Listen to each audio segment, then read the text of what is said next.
Bonjour, bonjour tout le monde, bienvenue donc dans ce Forex Expresso un peu plus tardif pour cause le chiffre du chômage dans 2 minutes. Il est 14h28 qu'on va prendre connaissance ensemble. Ça aurait pas eu beaucoup de sens de faire une émission juste avant pour vous dire ce qu'on attendait. Justement, qu'attendre du chiffre du chômage alors qu'il vient dans un contexte un petit peu particulier puisque on a eu beaucoup d'informations cette semaine et notamment des informations qui vont dans le sens d'une politique encore plus restrictive de la Fed, d'un changement là vraiment de ton radical et cela a commencé avec les minutes de la Fed qui ont surpris, puisque la Fed va mettre une troisième processus de restriction monétaire à travers la réduction de son bilan, en plus de la hausse des taux et en plus de la réduction des aides monétaires qui avaient été mis en place pour lutter contre le Covid. Donc, tout ça va dans le sens d'une restriction, bien sûr, un ton plus haut, ce qu'on appelle le ton hawkish. Et donc, est-ce que les chiffres du chômage maintenant qui arrivent, d'habitude, qui ont beaucoup d'importance, qui en ont encore, mais est-ce qu'ils peuvent surprendre? Alors, on attend 400 000 euh, création d'emplois. Je pense que maintenant, avec ce qui est pricé, ce qui est intégré, anticipé par les marchés, il faudra vraiment un chiffre très très fort pour que le dollar continue à monter. On a vu que malgré, il y a eu deux discours aussi cette nuit de membres de la Fed qui ont qui ont eu un ton hawkish, qui ont suggéré qu'une hausse de taux pourrait intervenir dès mars. Bon, on va, c'est très hawkish, donc est-ce que le chiffre du chômage peut encore accélérer ça? J'en doute. Le dollar n'a pas énormément monté malgré ces nouvelles. Et donc, on va voir. Mais la surprise pourrait, avec ce rapport sur l'emploi, être dans l'autre sens, à moins que le chiffre soit très très fort. On voit ça dans un instant. On regarde l'avertissement sur les risques et on se retrouve juste après.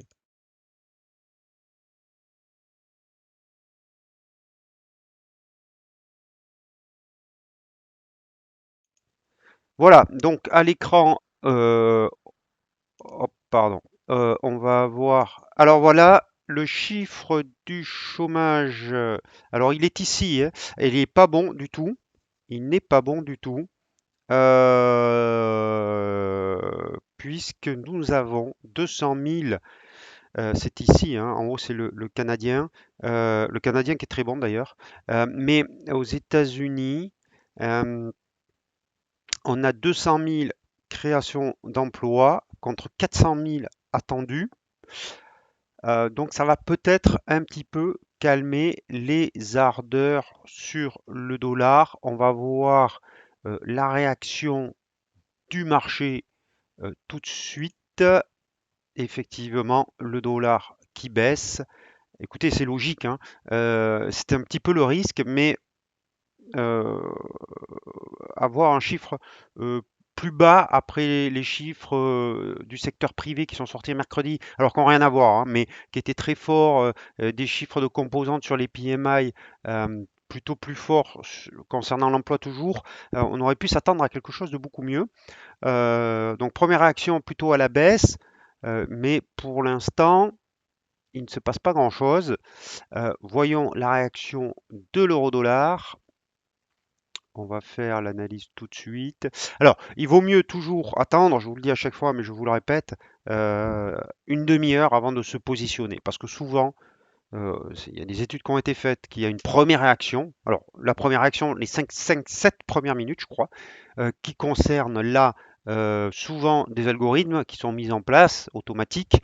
Ensuite, au bout de 7 minutes, il y a une tendance qui se met en place et souvent, au bout d'une demi-heure, il y a encore une autre tendance une fois que tout est digéré, parce qu'il va falloir regarder la composante, il va falloir regarder à quoi est dû ce chiffre des 200 000, il cache peut-être beaucoup de choses. Et donc, une fois que ça a été digéré par les marchés, il y a souvent, c'est là que se met en place la vraie réaction à ce chiffre. Donc, première chose, attendre une demi-heure. Euh, donc, l'eurodoll, on y va tout de suite. L'eurodoll, je vais vous le mettre. Voilà. En plein écran, vous voyez, ben, on est en plein milieu. Pas beaucoup de réactions à ce chiffre, moins bon quand même.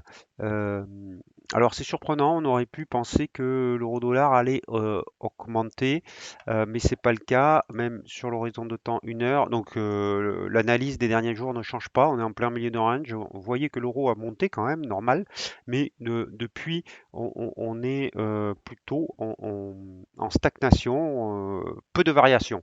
On va aller voir l'autre devise majeure qui est le dollar yen pour voir ce que fait le dollar yen. Alors on avait un plan de trading, rappelez-vous, sur le dollar yen euh, ici. Donc le plan de trading c'était un retour sur les 115,50. Si bougie verte, on achetait pour l'instant. La bougie verte n'a pas lieu, le retour a lieu, mais pas la bougie verte.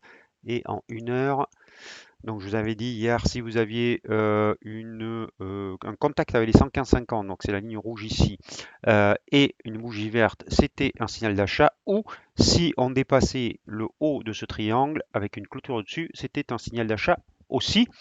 Pour l'instant, on n'a ni l'un ni l'autre, même si on a à nouveau une longue mèche basse qui confirme quand même que ce support, alors qui est plutôt sur 115,60 maintenant, est solide. Mais on n'a pas la bougie, la, la manifestation que les acheteurs reprennent la main et se positionnent pour un dollar yen. Donc, je vous rappelle l'objectif, ça serait 118.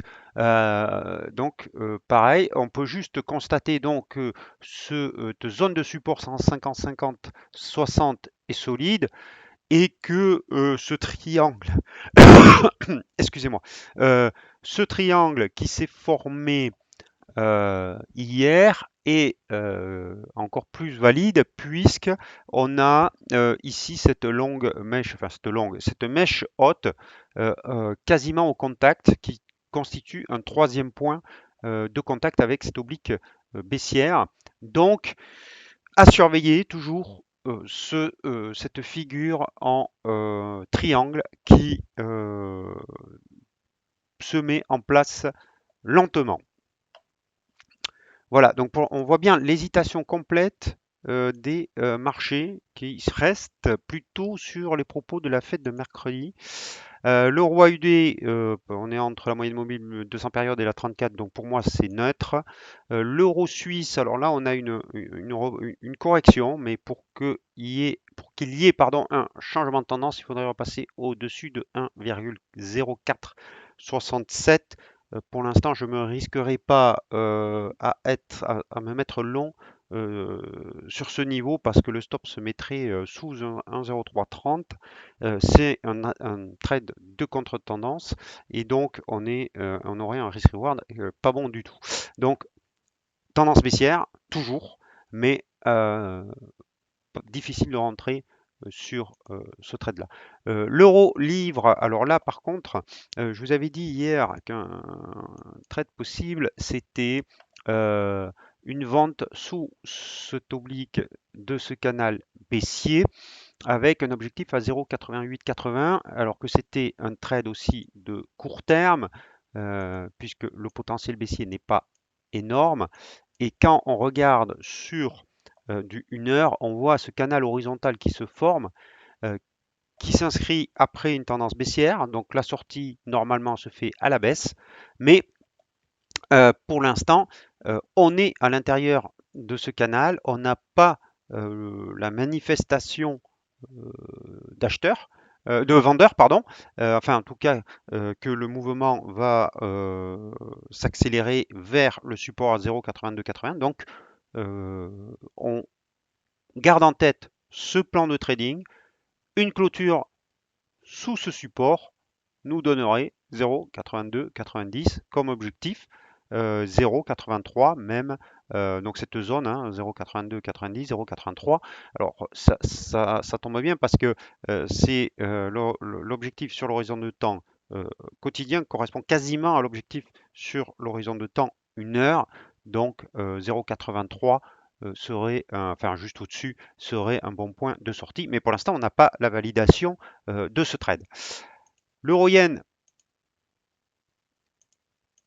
ici, avec cette résistance à 131,40, pareil, plutôt haussier à court terme, mais trop proche de la résistance. Le câble, on est un petit peu sur le même scénario, sous une résistance à 1,3608.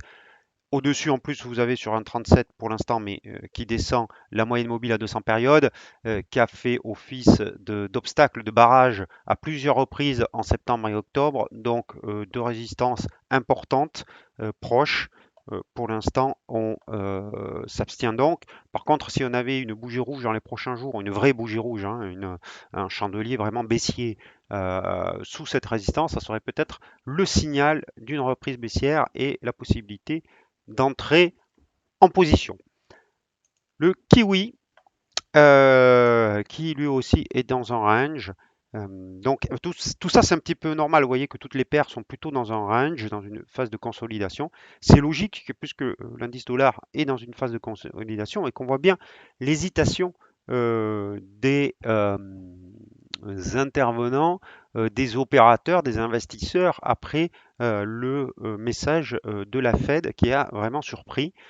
Le dollar suisse, alors lui, il semble remonter par contre, et donc on est dans un range consolidation horizontale entre 0,91 et 0,9370.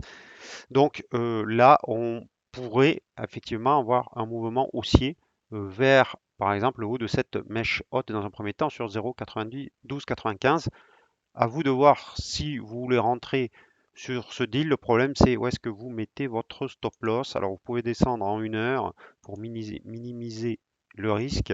Vous voyez cette tendance quand même assez forte. Alors, en 1 heure, par contre, effectivement, on a cette droite de polarité, résistance ici et support sur 0,92 qui est un chiffre en plus rond qui peut offrir un stop loss appréciable si vous visez 0,93.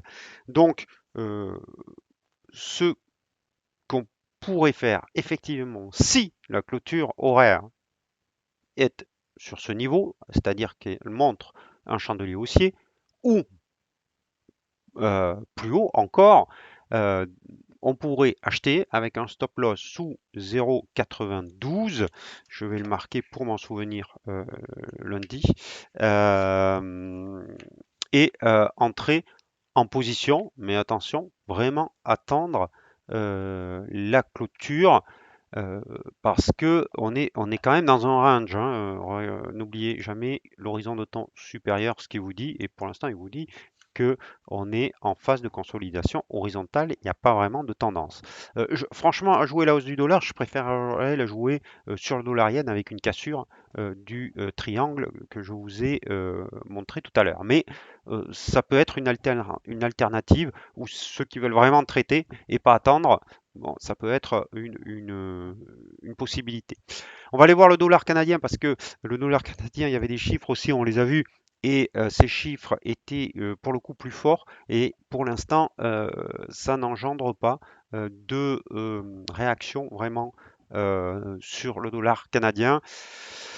Donc voilà, donc vous voyez donc je reviens sur l'euro-dollar pour voir, mais vous voyez que ces chiffres laissent un petit peu pantois les opérateurs, ils ne savent pas trop comment l'interpréter.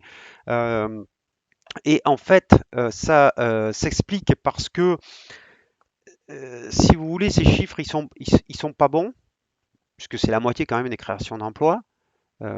Sous réserve de regarder ce qu'il y a à l'intérieur, mais a priori, ils sont pas bons.